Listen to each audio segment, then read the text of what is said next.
Olá pessoal, meu nome é Charles, professor de manutenção e redes. Hoje a gente vai falar um pouquinho sobre a parte de redes, sobre cabos, crimpagem e vários outros tipos de informações que a gente tem com os cabos.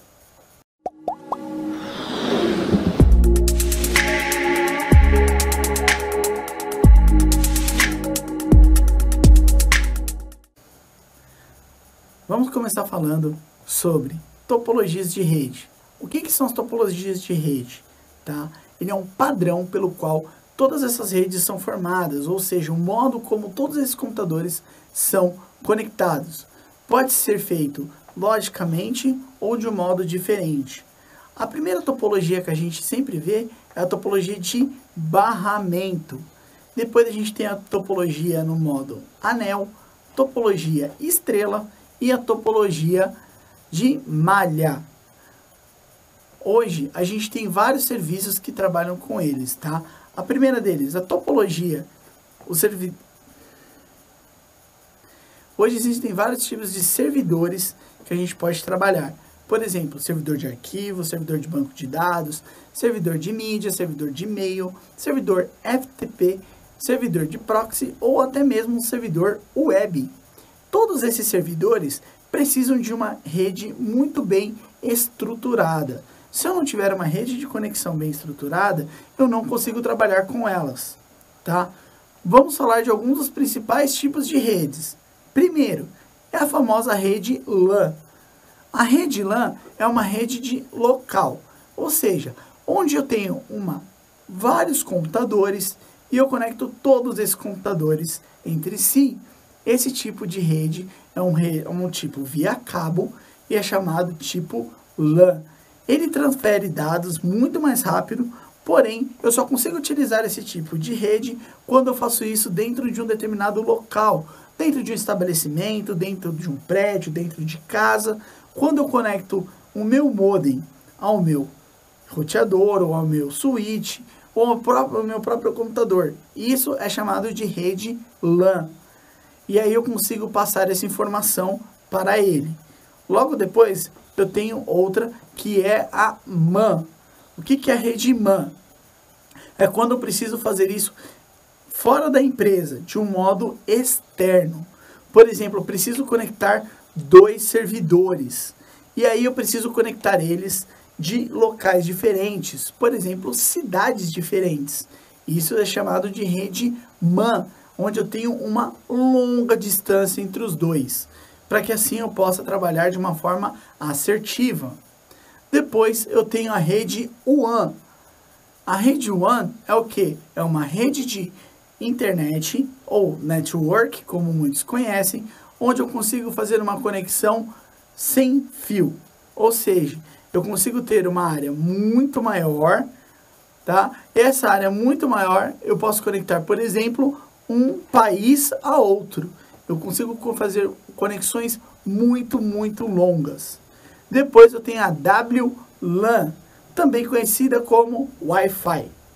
A rede WLAN, que todo mundo conhece bem, porém não por esse nome, é a rede que nós utilizamos, por exemplo, quando eu monto um switch, quando eu monto uma rede Wi-Fi, e aí eu consigo conectar meu celular, meu notebook, ou até mesmo vários tipos de coisas a esse serviço de internet. E também temos o serviço WMAN. O que é o serviço WMAN? É quando eu consigo fazer esse mesmo serviço de interligar cidades, só que somente através do Wi-Fi. Ou seja, eu tenho uma cidade inteira com Wi-Fi. Muita gente acha que muitas vezes isso não é possível, mas sim, é possível desde que você tenha uma rede muito bem estruturada. Depois eu tenho a WWAN. A WWAN é a rede de longa distância. Essa rede de longa distância significa que eu consigo conectar diversas partes do mundo usando apenas Wi-Fi. Isso é possível sim. Hoje, todos nós estamos conectados a vários tipos de rede. Outro tipo de rede é a SANs. A SANs é o que a gente chama de rede de armazenamento. Eu só vou usar essa rede para armazenar as informações. Ou seja, ficando assim restrita apenas aos computadores, tá? Ao que eu consigo armazenar dentro do computador. Existem vários meios de eu fazer isso, tá? E existem dois tipos de cabos que eu posso usar. Primeiro deles é o cabo par trançado.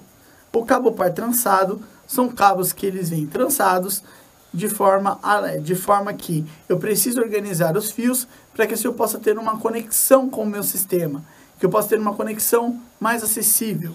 Cabo coaxial. Para quem já teve televisão a cabo, sabe que o cabo coaxial é aquele mesmo cabo que a gente conecta no modem ou até mesmo aquele cabo que a gente conecta na TV para poder assistir TV.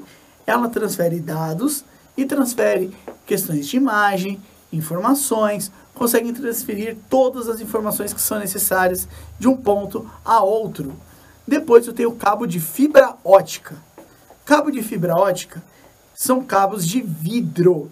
Esse cabo de vidro, ele é muito bem encapado, porém ele tem uma velocidade muito melhor do que os outros. Por quê? Porque ele não tem uma coisa que a gente chama de ruído. Todas as redes, elas têm uma questão chamada de ruído, ou seja, algo que interfere na transmissão de informações. Por exemplo, o que eu vou passar de uma informação de um computador para o outro sem perca de dados. Isso se chama ruído. Isso acontece muito. Por exemplo, você acessar a sua internet, muitas vezes sua internet está vindo de um local, até chegar a você, ela vai ter ruídos no meio do caminho. Por isso que é necessário que você tenha uma rede bem segura.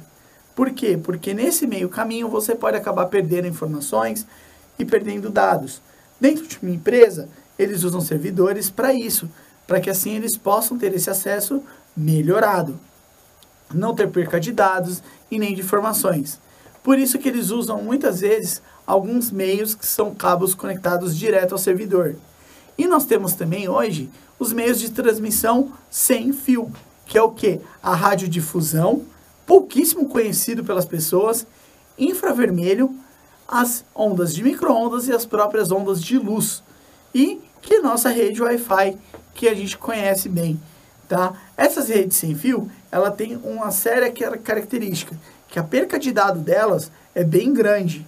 Então, a probabilidade de você enviar um arquivo e chegar somente parte dele é muito grande. Ou então, de muitas vezes, o seu arquivo ficar corrompido ou até mesmo não chegar ao seu destino. Por quê? Por causa da transmissão. Quando muitas vezes a sua internet acaba ficando mais lenta. Se vocês forem fazer um comparativo, comparem a internet que vocês utilizam com cabo e a internet que vocês utilizam Wi-Fi. Vocês vão perceber que a internet com cabo é muito mais rápida por causa da transmissão de dados e a não perca de dados. Ou seja, esses ruídos que tem no meio do caminho. E a rede Wi-Fi, vocês vão perceber que ela é muito mais lenta, muito mais instável devido à quantidade de ruídos que a gente tem no meio do caminho. Por exemplo, na sua casa, muitas vezes o Wi-Fi pode pegar na cozinha e não pegar no quarto. Porque você tem várias coisas no meio do caminho que podem atrapalhar, como tubulação de água, espelho, concreto. Tudo isso atrapalha o caminho da sua rede. Isso faz com que ela muitas vezes fique mais lenta ou às vezes nem chegue a determinados cômodos da sua casa. Então, por isso que é muito importante ter cuidado com esses ruídos no meio do caminho, para que as informações não se percam nesse caminho, até chegar ao destino final, o que muitas vezes é necessário ser bem organizado. Pessoal, espero que tenham gostado das aulas. Qualquer dúvida, pode colocar nos comentários aqui embaixo. Não esqueçam de fazer as atividades. Bons estudos, até a próxima aula.